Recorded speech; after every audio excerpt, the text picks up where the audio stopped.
Miarabantsika rehetra tafahoana soa indray amin'izao fotoana izao. Fitsotram-bavaka isika, ifampitsotram-bavaka.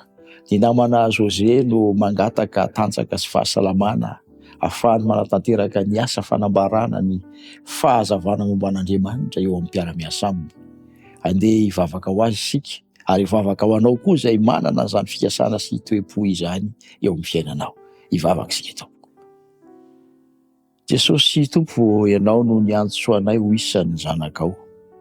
Manono izao tonom-bavaka izao amin'ny anaranao, mba hovalianao ny fanirian'ny namana José, hoentinao amin'ny ray izany ka hovelao azy ny hery ny tanjaka ny fahasalamana, ahafahany manatanteraka ny asa amin'ny adidy rehetra izay ataony.